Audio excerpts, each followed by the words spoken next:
Hello, and Max morning to you wherever you are. MaxInsane, a gold associate. As at the time of making this video, I'm a gold associate of Max International, and today I just want us to look at to do just a short training on follow up. Okay, and this will just be very snappy. So we've heard the saying that the fortune is in the follow up. Now, we need to do a little adjustment to that because the fortune is not just in the follow up, but in the follow ups. Because when you speak to a potential partner, it might not take one exposure for them to get on board. It might take them a few exposures 2, 3, 4, 5, 6. Every prospect is different. Okay, so your goal is to educate, and answer their queries until they are ready and comfortable to get on board your business as a business partner or as a customer. Now, the follow-up is a continuous process. Okay, although we know we have to complete the PIFC cycle, that is prospecting, inviting, follow-up, and closing.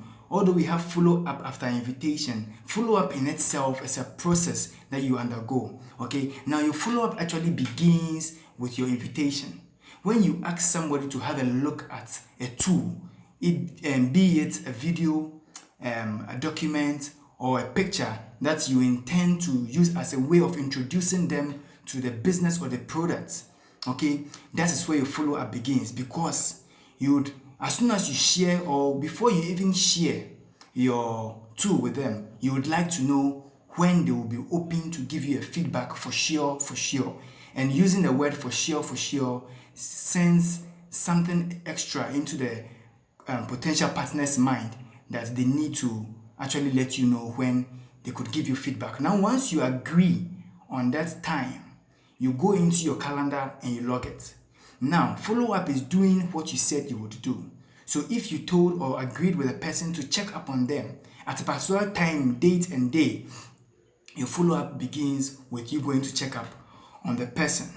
Now, so let's start with the negative. Assuming the person sees the invite and you follow up and the person says that they are not interested. Most people get offended, but you don't need to get offended. You just need to ask them why.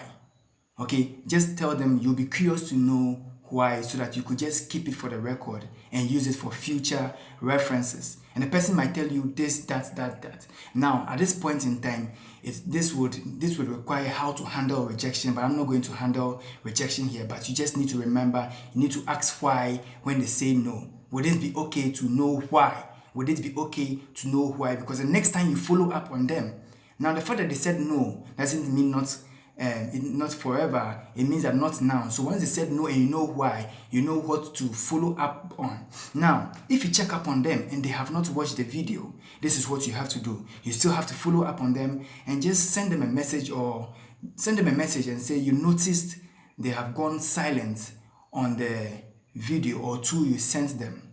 It could be that they are busy or they are not interested, but whichever it is, you'd like to know. You understand me? And most people will come out and say, oh, I'm busy, I'm sorry, I'm not interested, whatever. Once they say they're not interested, you ask why. But if they get to watch it and they give you feedback, once they give you the feedback, the first thing you want to know is, what did you like best? What did you like best? I'm trying to make this as simple as possible. The first thing you want to know is, what did you like best about it? If they go back and forth, and so how do I get started, blah, blah, blah, blah. Take your time. Ask them, what did you like best about it? Because when they say want to get started and there's a hitch and they want to withdraw, you don't have what they liked best to pull them back in. So you want to know what they liked best. Okay? So, what did you like best about what you saw? And once they tell you what they liked best about it, you want to go a step further and ask them, on a scale of 1 to 10, where 1 means you are not interested now, and 10 means you are interested right now, how would you score yourself? Be patient. If they take you round, come back to this question, how would you score yourself? Once they give you any score, if you think you're an amateur, what you have to do is that you have to get in touch with your upline and schedule a 3-way call. In that case, most people have problem scheduling a three-way call because ordinarily someone who is even negative does not want another person to come and speak to them. So this is what you can tell them. So you can tell them that you told one of your mentors, okay, about them joining the call or about them watching a video about you sharing a tool with them, and they were so excited that they wanted to have a conference call with them. What time will it be convenient with them? This is like asking them and still making a proposal to them at the same time. So if you ask what time would it be convenient to them, they might say this blah blah blah blah. Then you tell them that is very good. Your mentor is also a very busy person like them. So you would like to find out from him if the time is convenient. If it isn't, you will go back and forth and try to find a time that is convenient for both of you. Okay, this is just being nice. Okay, so you told your mentor about them and your mentor is so excited and he wants to have a conference call with them. What time is convenient with them?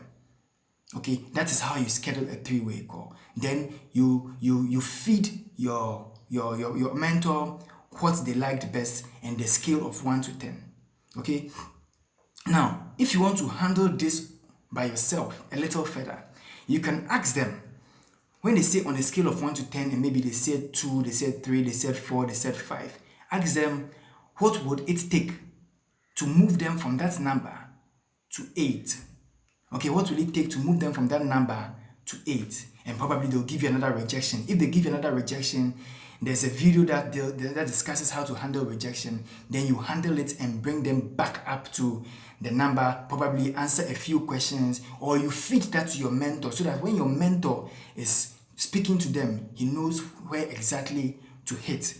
Now, if the person is really excited, okay, the person is really excited, you don't want to prolong things and go to a three-way call for the person to go and think for a long time and, have a change of mind. So whilst they are hot, okay, the person says something like an 8, 7, you ask them which pack would they want to start on? Which of the packs would they want to start on? Once they tell you which pack they want to start on, you want to ask them, would you want to get started today or tomorrow? Would you want to get started today or tomorrow? And if they tell you maybe today or tomorrow, you ask them what is the most convenient means by which they would like to pay. And you give them the options we have, okay, Momo or bank payment. Okay, and if they opt for Momo, you give them a Momo number or the procedure. If they opt for bank payment, you give them the bank details. Okay, then at this point, you send them the new associate,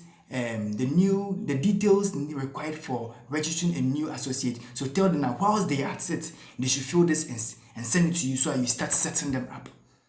Okay, so basically, this is just the basic things of how to follow up on your prospect. So I'll just briefly go through it. Okay, you follow up right after the invitation. Okay, find out if they watched the movie, and find out if they watched the tool, picture or whatever tool you sent to them. Find out if they watched it. If they didn't, send them the I noticed you went silent. Is it because you're busy or not interested? If it's okay, you'd like to know. Okay, and they'll tell you whatever it is. If they're not interested, you ask why, then you keep following up. If they say yes, or they watch it and they liked it, you ask them what they like best about it. If they tell you what they like best about it, you ask them on a scale of 1 to 10, 1 not being interested, 1 being interested, how would they score themselves? 1, they give you a score, you want to know what it would take. If they give you a high score, you take them through the registration process. If they give you a low score, you ask them what would it take for you to move them from that score to a higher score. But if you're able to set them up and get to a higher score, you want to know which packs they would like to start with. Probably they didn't get a pack, so you introduce it to them again.